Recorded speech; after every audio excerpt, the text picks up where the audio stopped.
Hello students, हम हमारे science का chapter number 11 work, energy and power को डिस्कस कर रहे हैं। पिछले लेक्चर में हमने पढ़ा कि व्हाट इज वर्क, कार्य क्या होता है, units of work and formula of work. आज हम हमारे वर्क से रिलेटेड क्वेश्चंस यानी न्यूमेरिकल्स करेंगे। चलिए शुरू करते हैं आज की क्लास। आज का फर्स्ट क्वेश्चन है, when we apply 30 newton force on object its displacement is 10 metre, find the work done. यानी क्वेश्चन में कह रहा है कि एक ऑब्जेक्ट है, उस पर हमने 30 न्यूटन का फोर्स लगाया तो वो 10 मीटर डिस्प्लेस हो जाता है, तो उस पर कितना कार्य किया गया है। किसी भी क्वेश्चन को करने का सही मेथड ये होता है कि जो भी क्वेश्चन में आपको दिया हुआ है उसको सबसे पहले आप नोट डाउन करें। यानी हमें गिवन है फोर्स, जिसको हम एफ से डिनोट करते हैं, इसकी वैल्यू दी हुई है 30 न्यूटन। सेकंड हमें दिया हुआ है डिस्प्लेसमेंट, डिस्प्लेसमेंट को हम एस से डिनोट करते हैं, इसकी वैल्यू दी हुई है 10 मीटर। और हमसे पूछ रहा है वर्क, वर्क को हम डब्ल्यू से डिनोट करते हैं और इसकी वैल्यू हमें निकालनी है या फाइंड आउट करनी है। हमने पिछले लेक्चर में पढ़ा कि work equal to force into displacement होता है।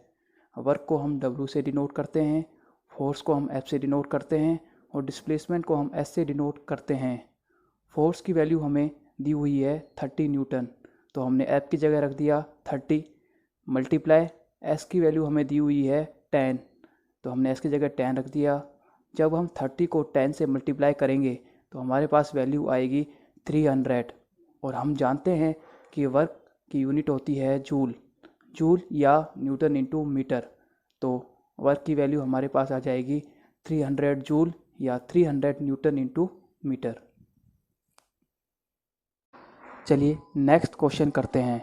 Question number second, if a force applied on object is 30 newton and displacement is 10 metre and angle is formed between force and displacement is 60 degree, then find the work done। यानी question में दिया हुआ है कि एक object है, उस पर हम 30 न्यूटन का फोर्स लगाते हैं तो उसमें 10 मीटर का डिस्प्लेसमेंट हो जाता है। फोर्स और डिस्प्लेसमेंट के मध्य यानी मिडिल में 60 डिग्री का एंगल बनता है, तो हमें कैलकुलेट करना है वर्क। तो मैंने बताया कि हमें क्वेश्चन में जो भी दिया हुआ है सबसे पहले उसको नोट डाउन करना है। तो हमारे पास गिवन है फोर्स की वैल्यू है 30 न्यूटन, डिस्प्लेसमेंट जिसको हम एस से डिनोट करते हैं, इसकी वैल्यू दी हुई है 10 मीटर, और थीटा की वैल्यू है 60 डिग्री। और हमें वर्क की वैल्यू फाइंड आउट करनी है, यानी डब्ल्यू की वैल्यू फाइंड आउट करनी है। हमने लास्ट लेक्चर में फॉर्मूला पढ़ा W equal to F S cos theta, यानी W equal to F into S into cos theta. W equal to F की वैल्यू हमें दी हुई है 30 न्यूटन, तो हमने एफ की जगह रख दिया 30 इंटू एस की वैल्यू हमें दी हुई है 10 मीटर, तो हमने एस की जगह रख दिया 10 एंड इंटू कोस थीटा की जगह हमें 60 डिग्री दिया हुआ है, तो हमने रख दिया कोस 60। कोस 60 की वैल्यू होती है 1/2। यह हम मैथ में पढ़ते हैं ट्रिग्नोमेट्री में। तो कोस 60 की वैल्यू 1/2 होती है। इस वैल्यू को हमने यहाँ पुट कर दिया। जब हम 30 को 10 से मल्टीप्लाई करते हैं तो हमारे पास आता है 300 इंटू कोस 60 की वैल्यू 1/2। जब 300 में हम 2 का डिवाइड देंगे तो हमारे पास वर्क आ जाएगा 150 यानी 150 जूल। कई स्टूडेंट्स को यह प्रॉब्लम होती है कि हम कब इस फॉर्मूले का यूज करें और कब इस फॉर्मूले का यूज करें। तो इसका सिंपल मेथड ये है कि अगर क्वेश्चन में कहीं भी एंगल का जिक्र करे यानी एंगल की वैल्यू दे, तो हम फॉर्मूला लगाते हैं W equal to F S cos theta. जैसा कि पहले क्वेश्चन में कहीं भी थीटा की वैल्यू नहीं दी हुई या एंगल का जिक्र नहीं किया, तो हमने फॉर्मूला लगाया W equal to F into S. Second question में हमें थीटा की वैल्यू दी हुई थी, इसलिए हमने फॉर्मूला लगाया W equal to F S cos theta. यानी जिस क्वेश्चन में थीटा की वैल्यू दी हुई हो तो उसमें फॉर्मूला लगाएंगे W equal to F S cos theta, और जिसमें थीटा की वैल्यू नहीं दी हो यानी एंगल का जिक्र नहीं किया हो तो उसमें हम फॉर्मूला लगाएंगे W equal to F S. चलिए आगे बढ़ते हैं। नेक्स्ट दो क्वेश्चन आपको खुद सोल्व करने हैं। एक बार हम क्वेश्चन देख लेते हैं।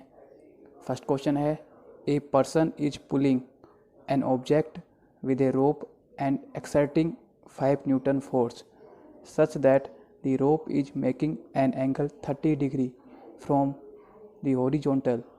Calculate the work done in displacing this object to 20 metre.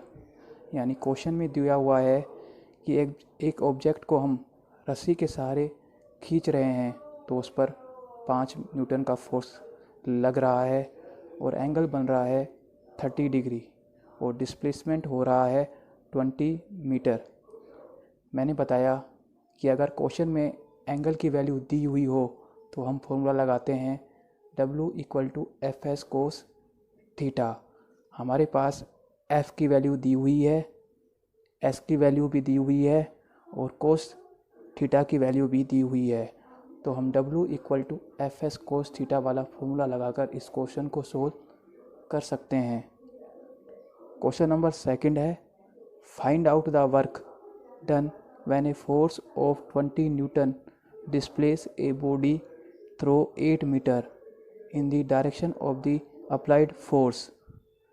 Second question कह रहा है कि एक ऑब्जेक्ट है, उस पर हम 20 न्यूटन का फोर्स लगाते हैं तो वो 8 मीटर डिस्प्लेस हो जाता है इन the direction of the force. मैंने पढ़ाया था कि अगर फोर्स और डिस्प्लेसमेंट की डायरेक्शन सेम हो तो हम फॉर्मूला लगाते हैं W equal to F S, या फिर अगर क्वेश्चन में कहीं भी एंगल की वैल्यू नहीं दी हो तो हम फॉर्मूला लगाते हैं W equal to F S. तो इस क्वेश्चन में कहीं भी एंगल की वैल्यू नहीं दी हुई तो हम फॉर्मूला लगाएंगे W equal to F S. F की वैल्यू हमें दी हुई है, एस की वैल्यू भी दी हुई है, तो हम W को कैलकुलेट कर सकते हैं। जबकि इस क्वेश्चन में हमें एंगल की वैल्यू दी हुई है तो हम फॉर्मूला लगाते हैं W equal to F S cos theta. Question number third है, डिफाइन 1 जूल ऑफ वर्क। कभी कभी एग्जाम में डायरेक्ट पूछ लेता है कि 1 जूल को डिफाइन कीजिए, यानी डेफिनेशन ऑफ 1 जूल। तो 1 जूल की डेफिनेशन होती है 1 joule is the amount of work done on an object when a force of 1 Newton displace it by 1 meter along the line of action of the force। यानी 1 Newton बल लगाने पर अगर कोई ऑब्जेक्ट 1 मीटर डिस्प्लेस हो रहा है तो उस पर हम 1 जूल का काम कर रहे हैं। तो इस डेफिनेशन को हमें डायरेक्ट याद रखना है। कभी भी एग्ज़ाम में पूछे कि 1 जूल ऑफ वर्क क्या होता है तो हमें ये डेफिनेशन लिखनी है। तो ये दो क्वेश्चन आपको खुद सोल्व करने हैं अपनी नोटबुक में और इस डेफिनेशन को आपको याद रखना है। तो आज का आपका होमवर्क है कि आपको आज जितना भी पढ़ाया गया है उसको समझना है और अपनी नोटबुक में उसे नोट डाउन करना है। जितना भी आपको पढ़ाया गया है उसकी PDF आपको व्हाट्सएप ग्रुप पर मिल जाएगी, तो PDF को डाउनलोड करके आप नोट्स को अपनी नोटबुक में नोट डाउन कर सकते हैं।